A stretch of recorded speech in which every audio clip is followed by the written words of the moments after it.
Hi guys, Angel back with another message. This one is going to be on having the will to do God's will. I kind of had a flashback in the middle of it, so I'm going to go over that one and we'll get started. It's pretty intense, so it's not PG, obviously. This is a message on having the will to do God's will. Justice, judgment, miracles, love, guidance, learning, and teaching. These are all of God's will. This isn't a program on a computer. This isn't a game. This is a direct sign of light within humans. Do you know how angels intervene in our everyday lives? Do you know how strong the prayer of your full heart is? Do you understand that there are angels on standby just to intervene? Many ask, why is this happening? Where is God now? Free will is everything. Say there is a murder. The murder could be intervened by having an angel end it quickly. Or a child praying for his mother in the hospital when his mom is in a coma and they have his mom wake up. There's a lot of things on earth that might not be considered justice or judgment. What they don't reap in life, they will reap severely in death. Prayer warriors do exist. Some are self-proclaimed, which is fine, and they actually know the proper way to do the work and answer prayers. This is no small task. You will see the destruction, the anger, the darkness, that so easily succumbs many. But you will also see the beauty of life, children, and, for example, the loving death of a spouse that have had many lifetimes together. Where does God's will come into play for your will? He wants you to choose Him fully, obediently, and faithfully, and every day strive to make a difference and show love in the world. In doing this, God brings justice and balance. Judgment might come for you to actually see in your own life. You should not be happy about this. These are sad occasions for the loss of a soul that had a choice to be saved. We could go on and on about ways this occurs, but most human minds wouldn't be able to interpret the correct understanding and would only ask more questions. You can ask for justice and judgment in prayer. These are the ones with the light of gold, for you are not taking into your own hands. You're not taking it into your own hands. You are giving it to God, and this is His will. Enough on that. How about God's will for your life? Some say you are lonely and you want a partner, yet you haven't even included or initiated a prayer or relationship with your Creator. And you demand that if He's real, He'll do it as you ask, with no real foundation. Some don't even love themselves or even look for themselves inside. What's internal radiates to the external. Do you believe in love? God's love? Do you believe in miracles? For you will receive miracles when you have given your time in a special sacred way to God and Jesus, or whatever religion you have, for there is only one God. What about when you shine your light to others, not expecting monetary gain, and in doing that you receive many blessings in the beauty of life, not in the darkness of life? Yes, there is a balance, but we in heaven hope you discover the dark isn't the kind of dark so many people categorize it to be. All is fair in love and war, and in the most loving, elevating concept. No harm to yourself or others. This is and always should be mandatory, but isn't. We are referring to the dark as in the shadow aspects. The traumas, the spiritual, you have to be able to embrace your darkness to fight. Only when necessary, this goes much more in depth, but in many facets. This is an idea in a more comprehensive way for you to understand.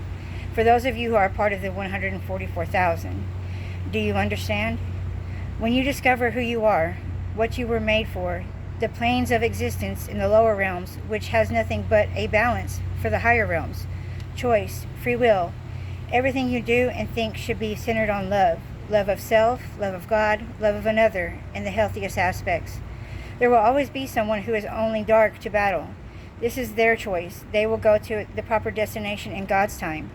My beloveds, concentrate on all things that you love, that inspire you, that makes you want to be a better you, and thank God for it. Be grateful, be humble.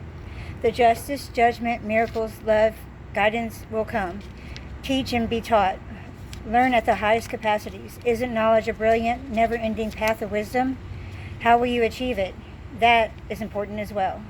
Blessings, beloved angel of Christ. Blessings to the beautiful collective. Come together in love of Christ, self, and your desires will be granted. Come. Archangel Michael closing.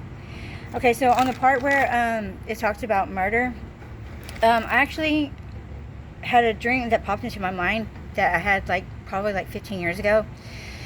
And it was a dream where I was like 15 years old. I was a strawberry blonde. And the dream started out where I was praying to God, and I was like in this box, butt naked, clasp around my neck, chains to the bottom of the box and everything. And it's freezing cold. It's like October, and I could smell the corn. But the dream starts out where I'm praying to God because I'm so cold out there that just to end it. And then all of a sudden I hear leaves rustling and them coming, right? I could only stick my hand through this little and touch the bottom of the lock by the middle of my hand. I couldn't reach fully to the lock. But what happened was the guy came, and there was 2 guys involved, okay? The guy came, and he took me into the barn and basically put me into this, when I finished the dream, I looked it up. It was a cattle slaughter tool. It was part leather and metal. Held my head up like this, not choking me, but yeah. Had my arms tied up, and so he started slicing on me and everything, and I didn't give him I guess the reaction that he wanted. I didn't scream, I didn't cry, I didn't want to give him that satisfaction, so I just took it, right? I just closed my eyes, detached, and took it, and then so I started praying again, and then the nephew or whoever, his family member, intervenes again. So this is what came to mind whenever I was writing this, okay? So as fucked up as it is, it is what it is. So then he took me out to outside the barn, and he physically assaulted me and strangled me, right? So later on, he leaves me laying there for a little bit, enough to let rigor set in. And whenever he comes back, they place me in this box, right, to bury me. And they fill it with what smelled like mud, but felt like sand and mud mixed in with water. And as soon as it hit, they placed me in the box, right? And as soon as the mud hit me, it was so cold. Even though I was dead, it was so cold that I popped up out of my body, right?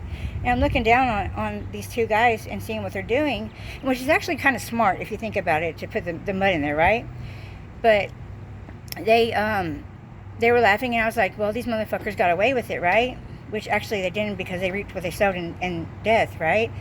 But they put me at the end of a cornfield and let the tillers go over me, which is actually kind of smart again.